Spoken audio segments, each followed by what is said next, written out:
មុននឹងចូលទៅដល់វីដេអូសូមអរគុណទៅកាន់ដារ៉ូភីរុំនិងអ្នកចុងក្រោយថារនីអញ្ចឹងខ្ញុំសូមនិយាយបន្តិចដោយសារតែមានគ្នាយើងមួយចំនួនដែលគាត់បានសួរមកកាន់ខ្ញុំថាហេតុអីបានជាវីដេអូរបស់ខ្ញុំហ្នឹងដូចជាអត់សូវឮសលេងសោះបើសិនជាអ្នកទាំងអស់គ្នាអត់ទាន់ដឹងទេថាម៉ៃបញ្ចូលសលេងរបស់ខ្ញុំហ្នឹងគឺវាខូចចិត្តចូល6ខែជាងហើយ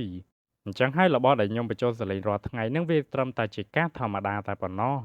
បើសិនជាសួរថាហេតុអីបានជាខ្ញុំអត់ទិញថ្មីមូលហេតុហ្នឹងខ្ញុំក៏ចង់ទិញដែរប៉ុន្តែដោយសារតែមានរឿងផ្ទាល់ខ្លួនអញ្ចឹងហើយលុយដែលខ្ញុំបើកបានពី YouTube ហ្នឹងគឺខ្ញុំយកទៅចំណាយអស់ហើ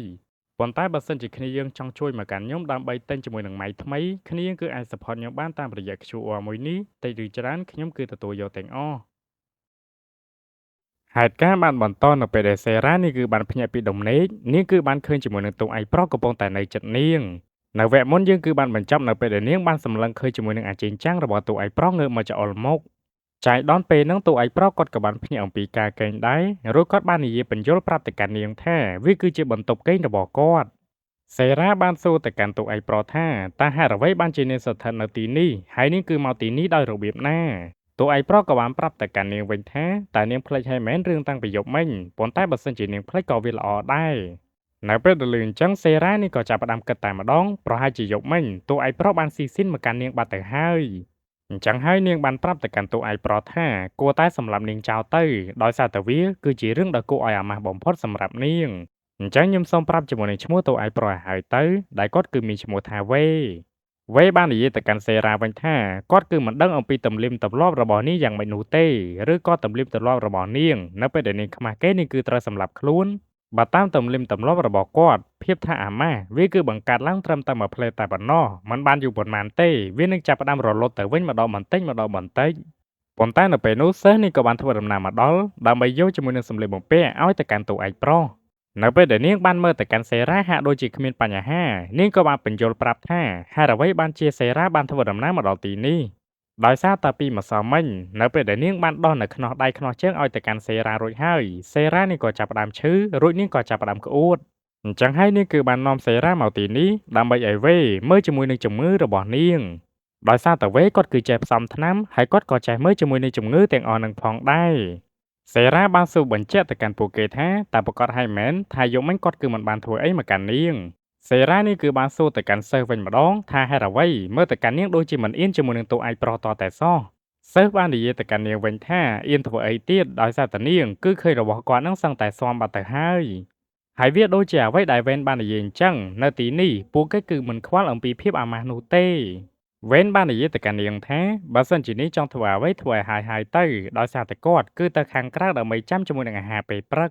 ចំណែកឯនៅក្នុងកំណត់របស់សេរ៉ានៅពេលនេះនាងគឺមិនអាចធ្វើអ្វីបានទេនាងគឺបានត្រឹមតែទ្រាំតែប៉ុណ្ណោះនាងគឺបានចងចាំនៅពេលសម្ដីលោកតារបស់នាងលោកតារបស់នាងបាននិយាយថាក្បាច់គុណរបស់សេរ៉ាពិតជាខ្លាំងប៉ុន្តែគួរឲ្យស្ដាយនាងគឺជាមនុស្សស្រីបើសិនជានាងគឺជាមនុស្សប្រុសនាងនឹងអាចស្វែងយល់អំពីសង្គមមួយនេះកាន់តែច្បាស់ ចំណែកឯពាក្យសម្ដីបងប្រុសរបស់នាងគាត់បាននិយាយទៅកាន់នាងថាមនុស្សស្រីត្រឹមតែជាមនុស្សដែលនៅតែផ្ទះធ្វើតែការមើលប្រពន្ធកូនចំណែកឯប្តីគឺត្រូវតែធ្វើតែហ៊ានឬក៏ធ្វើជាកងទ័ពដើម្បីបម្រើទៅកាន់ប្រទេសជាតិវាគឺមិនស័ក្តិសមទៅកាន់សេរ៉ានោះទេអញ្ចឹងហើយតនវានៅមានពេលវេលាគាត់គឺចង់ឲ្យសេរ៉ាបកក្រោយធ្វើជាមនុស្សស្រីធម្មតាប៉ុន្តែនៅពេលដែលនាងបានជួបជាមួយនឹងវេនគាត់គឺជាមនុស្សទីមួយហើយដែលបានកោតសរសើរទៅលើក្បាច់ដៃរបស់នាង អញ្ចឹងហើយនាងគឺពិតជាពិបាកចិត្តខ្លាំងណាស់នាងគឺគួរតែជ្រើសរើសជាមួយនឹងអ្វីដែលនាងចង់បានឬក៏ធ្វើនៅអ្វីដែលបងប្រុសរបស់នាងចង់បានប៉ុន្តែសេរ៉ានេះក៏សម្រេចចិត្តថាផ្អាកកិតសិនប៉ុន្តែអ្វីដែលនាងត្រូវគិតនៅពេលនេះតើនៅព្រឹកនេះអាហាររបស់នាងគឺជាអ្វីដែលនាងបានគិតនាងគឺគិតថាគ្រាន់តែជានំប៉័ងហើយនឹងរបស់កក្រិចតែប៉ុណ្ណោះគឺសម្រាប់ទេសកលដូចជានាងប៉ុន្តែនៅពេលដែលនាងបានធ្វើដំណើរទៅដល់ខាងក្រៅវាគឺខុសពីអ្វីដែលនាងគិតទាំងស្រុងដោយសារតែវាគឺជាសាច់ដុត ដោយសាច់មួយនេះវាគឺជាសាច់ដ៏ថ្លៃបំផុតសម្រាប់នគររបស់នាងគឺសឹងតែគ្មានវាសនាបានញ៉ាំវាផងវេនបាននិយាយទៅកាន់នាងវិញថាគាត់គឺមិនដឹងថានៅនគររបស់នាងបានអ្វីញ៉ាំទេប៉ុន្តែសម្រាប់គាត់គឺតែងតែញ៉ាំអាហារបែបនេះជារៀងរាល់ថ្ងៃសេរ៉ានេះគឺបាននិយាយទៅកាន់វេនថាទោះបីជាវេនខំប្រឹងប្រកបចិត្តនាងយ៉ាងណាក៏ដោយនាងក៏មិនព្រមញ៉ាំអាហាររបស់គាត់ដែរប៉ុន្តែនិយាយមិនតាន់ចប់ផងពោះរបស់នាងក៏ចាប់ផ្ដើមកោ វេនបាននិយាយទៅកាន់នាងថាគាត់គឺដឹងថាគោលបំណងរបស់នាងគឺតែងតែចង់ស្លាប់ប៉ុន្តែពោះរបស់នាងវាគឺមិនតាន់ចង់ស្លាប់នោះទេ ទោះបីជាអារម្មណ៍របស់នាងតែងតែប្រាប់ថាស្លាប់គឺប្រសើរជាងប៉ុន្តែរាងកាយរបស់នាងឬក៏ពោះវៀនឬក៏ក្រពះវាគឺមិនតាន់ចង់ស្លាប់នោះឡើយដែលវាក៏នៅតែបន្តចង់រស់រានមានជីវិតសិស្សបាននិយាយប្រាប់ទៅកាន់សេរាថាមូលហេតុដែលវេនគាត់បានធ្វើជាមួយនឹងសាច់ដ៏ឆ្ងាញ់មួយនេះដើម្បីស្វាគមន៍នាងគឺជាសមាជិកថ្មីនៅពេលដែលសេរានេះគឺបានដាក់សាច់ចូលទៅក្នុងមាត់មួយម៉ាត់អារម្មណ៍របស់នាងគឺសឹងតែហោះហើរទៅលើអាកាសបាត់ទៅហើយវាគឺជាសាច់ដ៏មានតម្លៃបំផុតសម្រាប់នាងដែលនាងគឺមិនធ្លាប់ញ៉ាំពីមុនមកប៉ុន្តែនាងក៏នៅតែនឹកឃើញទៅកាន់ប្រជាជនរបស់នាងដដែលដោយសារតែនាងគឺចង់ដឹងថាសាច់នឹងវាគឺជាសាច់អ្វីហើយតួឯកប្រុសគាត់បានវាមកពីណានៅពេលដែលនាងបានទៅកាន់ខាងក្រៅទើបនាងដឹងថាសាច់ដែលនាងកំពុងតែញ៉ាំវាគឺជាសាច់នាគនាងគឺចាប់ផ្ដើមភ្ញាក់ផ្អើលទៀតហើយដោយសារតែសត្វនាគវាគឺជាសត្វដ៏មានអំណាចបំផុតតែហេតុអ្វីបានជាវេនអាចប្រមាញ់វាបានយ៉ាងងាយស្រួលបែបនេះវេនបាននិយាយទៅកាន់នាងវិញថាវាគ្រាន់តែជាអាហារសម្រន់របស់គាត់តែប៉ុណ្ណោះគាត់គឺប្រមាញ់ជាមួយនឹងសត្វផ្សេងៗច្រើនជាងនឹងទៅទៀតបន្ទាប់ពីពួកគេបានញ៉ាំជាមួយនឹងអាហារពេលព្រឹករួចហើយវេនគឺបានបបួលទៅកាន់ពួកគេទាំងអស់គ្នាដើម្បីទៅប្រមូលជាមួយនឹងផ្លែឈើផ្សេងៗដូចជាប្រមាញ់សត្វផងដែរនៅពេលដែលសេរ៉ានាងបានធ្វើដំណើរចេញទៅខាងក្រៅវាគឺជាលើកទី1ហើយដែលនាងគឺបានឃើញជាមួយនឹងទេសភាពព្រៃភ្នំបែបនេះនាងគឺមានអារម្មណ៍ថានៅទីនេះគឺពិតជារីឡែកហើយពិតជាមានសេរីភាពខ្លាំងណាស់វាគឺមិនដូចជាអ្វីដែលនាងបាននៅនគរនោះឡើយបន្ទាប់ពីពួកគេបានធ្វើដំណើរទៅខាងមុខដូចជាយូរគ្រាន់បើពួកគេគឺបានធ្វើដំណើរមកដល់ទឹកជ្រោះមួយកន្លែងសុំទោសទឹកធ្លាក់វ៉ែនបាននិយាយទៅកាន់សេរ៉ាថាមូលហេតុដែលគាត់នាំនាងមកទីនេះដោយសារតែគាត់គឺចង់ឲ្យនាងងូតទឹកនៅទីនេះ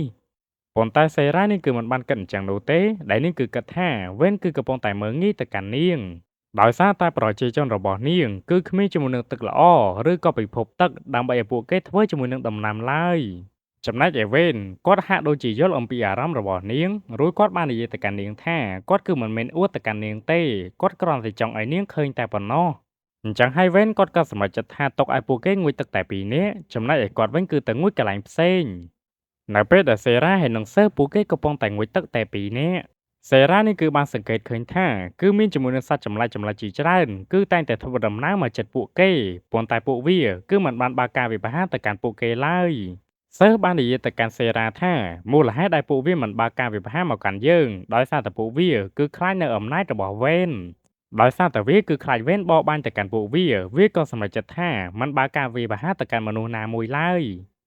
ប៉ុន្តែពាក្យសម្ដីដែលសិស្សបាននិយាយទាំងអម្បាលម៉ានសេរ៉ានេះគឺស្ដាប់មិនចូលទៅជានោះទេដោយសារតែនាងគឺកំពុងតែភ័យខ្លាចអញ្ចឹងហើយនាងក៏សម្រេចចិត្តថារត់ចាកចេញពីកន្លែងនឹងតែម្ដងនៅពេលដែលនាងបានធ្វើដំណើររៀងឆ្ងាយគ្រាន់បើនាងក៏សម្រេចចិត្តថាសម្រាកបន្តិចសិនប៉ុន្តែនាងគឺបានឮសំឡេងរបស់បុរសម្នាក់បានសួរមកកាន់នាងថាតើអ្នកណាគេកំពុងតែនៅទីនោះអ្វីដែលសេរ៉ានាងគិតមុនគេនាងគឺគិតថាប្រហែលជាពួកគេគឺជាគ្នារបស់វេនហើយនាងគឺគិតទៀតថាពួកគេទាំងអស់គ្នាគឺមានបំណងមិនល្អមកកាន់នាងនៅពេលដែលមនុស្សម្នាក់នោះបានធ្វើដំណើរមកដល់ដែលម្នាក់នោះគឺជាវេនប៉ុន្តែទាស់ត្រង់ថាគាត់គឺចាប់ផ្ដើមអស់ពុកមាត់បាត់ទៅហើយប៉ុន្តែសេរ៉ានេះគឺមើលទៅកាន់វេនមិនស្គាល់ទេថាគាត់គឺជាវេនដែលនាងគិតថាគាត់គឺជាប្អូនប្រុសរបស់វេនទៅវិញប៉ុន្តែនៅពេលនោះនាងក៏ចាប់ផ្ដើមផ្ដាសាយអញ្ចឹងហើយវេនគាត់ក៏បានយកជាមួយនឹងអាវរបស់គាត់ទៅគ្របទៅកាន់នាងគាត់បាននិយាយថាមនុស្សស្រីអាចនឹងផ្ដាសាយបើសិនជាពួកគេត្រូវជាមួយនឹងអាកាសធាតុត្រជាក់ចំណែកឯសេរ៉ានាងក៏ចាប់ផ្ដើមមានជាមួយនឹងកំណត់មួយដោយសារតែនាងមើលទៅកាន់វេនមិនស្គាល់ដែលនាងគិតថាម្នាក់នឹងគឺជាប្អូនប្រុសរបស់វេនអញ្ចឹងហើយនាងគឺចង់យកវេននឹងធ្វើជាប្តីរបស់នាងជំនួសឲ្យវេនដែលថាគាត់នឹងគឺមានពុកមាត់ដោយនាងគឺបានគិតថាបើសិនជានាងយកនៅប្អូនប្រុសរបស់វេននាងគឺមិនអាចរៀបការជាមួយនឹងវេនបានទេចំណែកឯវេនវិញគាត់គឺចាប់ផ្ដើមដឹងនៅគោលបំណងរបស់សេរ៉ាអញ្ចឹងហើយគាត់ក៏ចាប់បដ ாய் តាមនឹងទៅប៉ុន្តែរឿងទាំងអស់ក៏ត្រូវបានបែកខ្ទេចនៅពេលដែលសិស្សនាងបានធ្វើដំណើរមកដល់នាងបាននិយាយទៅកាន់វេនថានាងគឺខំស្វែងរកវេនមួយថ្ងៃតាមពិតទៅវេននៅទីនេះសោះនៅពេលដែលសេរ៉ាដឹងថាម្នាក់នឹងគឺជាវេនភ្លាមមានអីស៊ីមកក៏ភ្លៀងបដ ாய் នៅពេលដែលពួកគេបានធ្វើដំណើរតាមផ្លូវវេនគាត់គឺបានរៀបរាប់អំពីអរិយធម៌និងរបៀបរស់នៅរបស់អ្នកភូមិរបស់គាត់បានប្រាប់ទៅកាន់នាងថាសម្រាប់សត្វព្រៃដែលនៅក្នុងព្រៃនេះគឺមិនចាំបាច់ព្រួយបារម្ភថាពួកវាបើកការវាយប្រហារមកកាន់យើងនោះទេដោយសារតែពួកវាបានខ្លាចនឹងអំណាចរបស់គាត់អញ្ចឹងហើយវាគឺមិនហ៊ានបើកការវាយប្រហារទៅកាន់មនុស្សណាមួយឡើយចំណែកឯសេរ៉ាវិញនាងបាននិយាយទៅកាន់វេនថាលើកនេះនាងគឺលើកលែងទោសឲ្យគាត់ម្ដងដែលថាគាត់គឺកុហកនាងប៉ុន្តែបើសិនជាមានលើកក្រោយនាងគឺមិនលើកលែងឲ្យទៅកាន់គាត់នោះទេ នៅពេលដែលនាងកំពុងតែដើរតាមផ្លូវនាងគឺបាននិយាយមកកាន់ខ្លួនឯងថាមានអីអាប៉ែកវែននឹងមើលយូរៗទៅស្អាតដែរតើរយៈពេលប៉ុន្មានថ្ងៃកន្លងផុតទៅរឿងដែលធ្វើឲ្យសេរ៉ានេះគឺភ្ញាក់ផ្អើលបំផុតក៏បានកើតឡើងដោយសារតែវេនគាត់គឺទៅតែកោរពុកមាត់របស់គាត់ប៉ុន្មានថ្ងៃមុនសោះប៉ុន្តែបន្ទាប់ពីប៉ុន្មានថ្ងៃក្រោយពុកមាត់របស់គាត់ក៏បានដោះមកវិញបានយ៉ាងឆាប់រហ័ស